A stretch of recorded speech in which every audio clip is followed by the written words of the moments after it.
A gente vai acionar mais uma vez o Alexandre Silvestre, que agora está no lado tricolor da Barra Funda e chega com as informações do São Paulo. O pessoal por aí conseguiu superar a eliminação diante do Grêmio pela semifinal da Copa do Brasil, meu querido Alexandre Silvestre.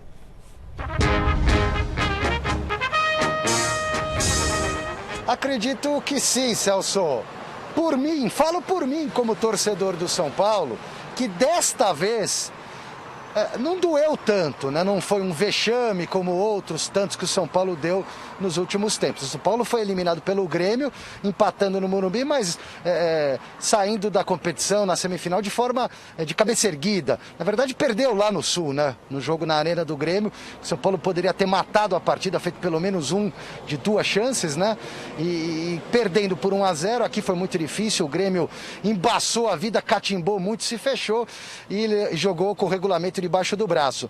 São Paulo que agora briga no Campeonato Brasileiro para tentar fugir desta fila, já que na Copa do Brasil não vai rolar mais. O Grêmio passou e vai pegar o Palmeiras. E o próximo jogo do São Paulo é quarta-feira contra o Red Bull Bragantino, depois de amanhã em Bragança Paulista, 9h30 da noite. E o time do Diniz deve manter aquela base que vinha jogando, com a volta do Reinaldo à lateral esquerda, ele que foi suspenso na Copa do Brasil infantilmente, fez muita falta para o São Paulo contra o tricolor gaúcho, mas retorna agora juiz o Reinaldo no jogo contra o Bragantino. O Luan está suspenso, esse é carta fora do baralho, uma peça importante que deu um equilíbrio melhor para o sistema defensivo, principalmente do São Paulo, o cabeça de área.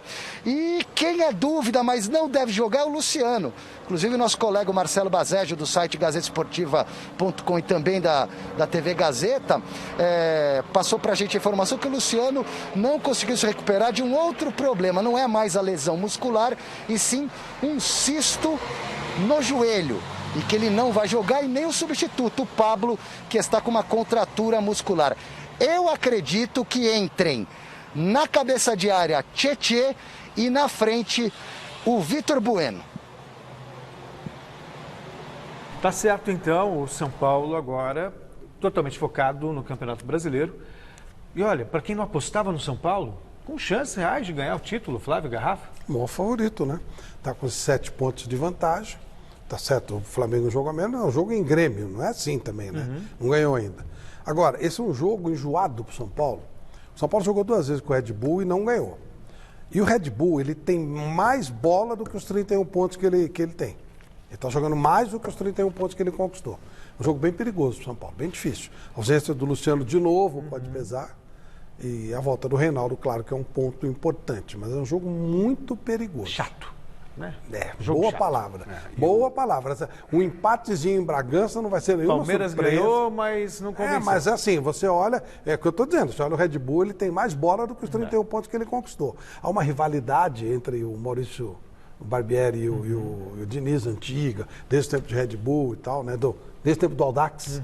Enfim, é um jogo chatinho, viu? Bem chato. São Paulo é favorito, mas é um jogo chato. E a gente comentava, acho que até no mês ou no próprio Gazeta Esportiva, que o São Paulo ele tem basicamente um time. Não tem muitas peças de reposição e começa a perder jogadores. Perdeu o Reinaldo suspenso contra o Grêmio, o Luciano ficou de fora, vai ficar de fora de novo, o Pablo também não está legal. Então esses problemas começam a aflorar. E eu li uma reportagem, eu não me recordo a sequência de jogos, mas os próximos 5 jogos do São Paulo, comparando com o primeiro turno, que era uma outra situação, foi o momento mais difícil que o São Paulo passou dentro da tabela. Que teve o Red Bull, o Bragantino, né? Depois é o Santos. Teve Santos, Coritiba e Atlético Paranaense, e me escapou um.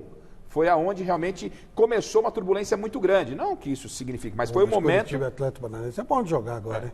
Então, mas você vê, mas eu tô falando só para quem gosta, foi o pior momento do São Paulo no primeiro turno. Então a série começa agora, começa com o jogo, concordo com vocês, um jogo encardidaço, principalmente porque o São Paulo precisa dar uma resposta imediata, tipo, Copa do Brasil ficou para lá, o foco é realmente aqui e voltamos salzinho de brigadeiro, né?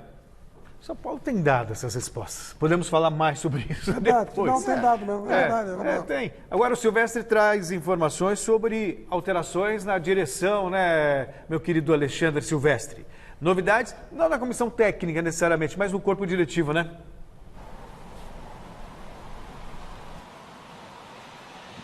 Isso, Celso, é só para completar o comentário do Flávio, para quem gosta de estatística, o São Paulo é o melhor visitante do Campeonato Brasileiro. Eu, sinceramente, prefiro essa linha de raciocínio de que o Bragantino é um time tinhoso lá em Bragança Paulista, da rivalidade Barbieri-Diniz, das dificuldades que o São Paulo tem enfrentado contra o Bragantino, mas na estatística o São Paulo ganhou de 14 jogos como visitante, ganhou 7 e empatou 4. Então é um retrospecto considerável como visitante.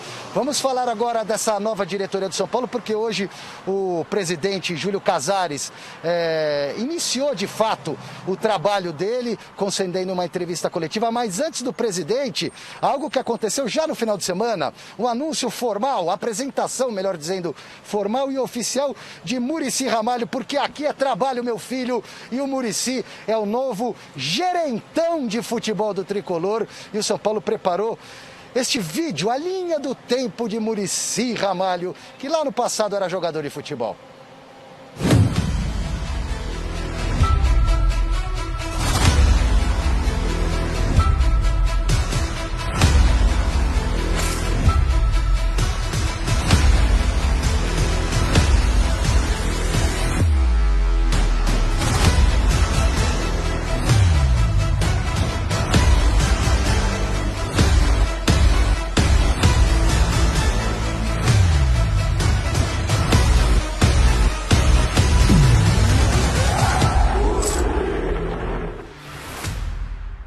Estou de volta, estou muito entusiasmado, pode ter certeza que a gente vai fazer nosso melhor aqui.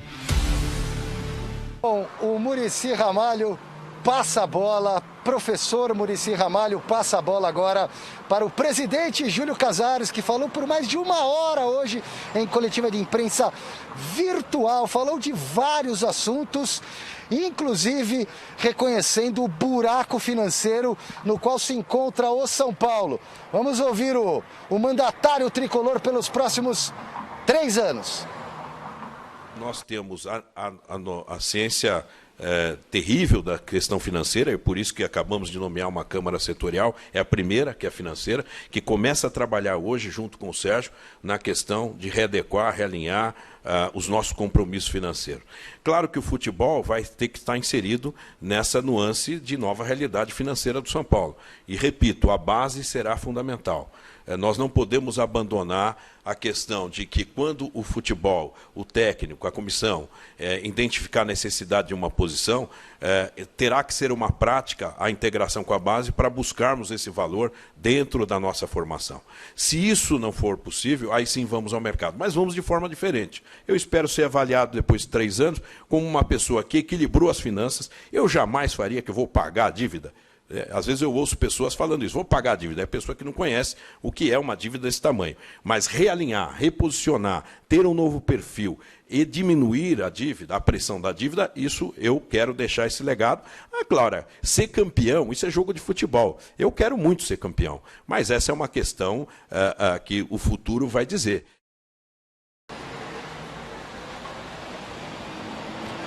Situação financeira extremamente difícil. Palavras do Júlio Casares, a dívida do São Paulo gira em torno de R$600 mil, 600. Se não chegou em 600 ou não passou ainda, tá por ali, viu, Celso? 600 milhões. 600 milhões. 600 mil, se eu emprestar agora. Chequinho, já mandava pro Casares, pode pagar em 600 suave, vezes. Entendeu? O Celcinho já ia meter cheque, pagar em 600 vezes. Mas já estava por a mão na carteira, já. Ele meteu a mão. Ele deu uma ameaçada, não deu? Deu uma ameaçadinha? Não, é só Aqui isso. no universo do futebol, uma dívida de 600 mil... Tranquilo. Agora, acho que o mais legal... 600 milhões, aí já é uma outra história. Mas o mais legal de tudo isso é que, assim, em pouco tempo, Casares assumiu agora, mas já de quando foi eleito, já vinha tomando algumas atitudes. As atitudes têm sido pontuais e atitudes inteligentes. Primeiro, transparência. Ele aqui no Mesa Redonda, entrevista exclusiva, nunca negou a dívida, né? Falou das dificuldades, não ficou jogando pra galera, isso é ponto positivo.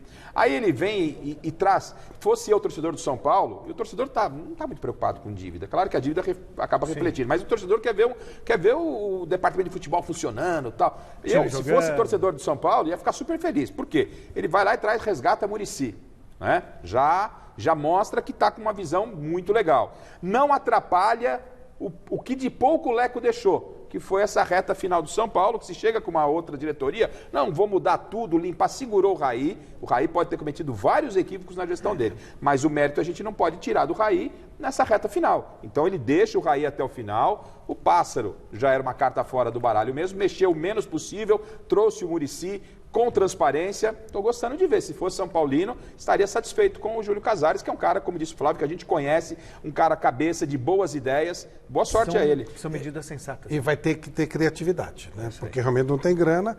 O Muricy assinou um contrato de 3 anos, onde ele não pode assumir a direção do clube.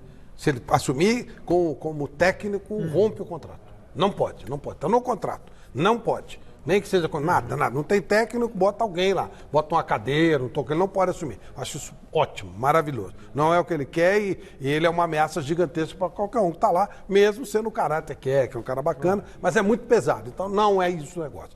O São Paulo funcionou nesse último ano da maneira que o Júlio colocou aí, com a base e com o trabalho com continuidade.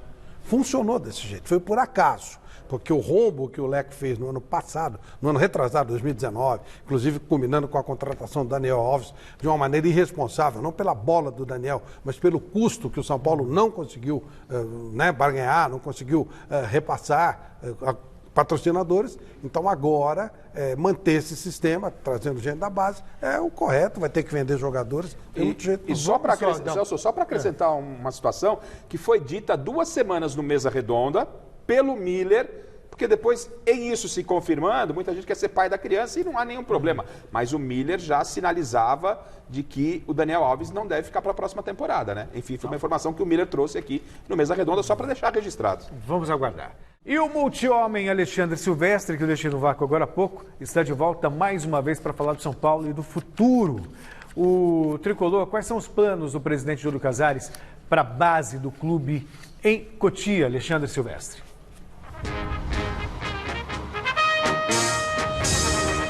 Ô Celso, essas coisas acontecem, meu filho.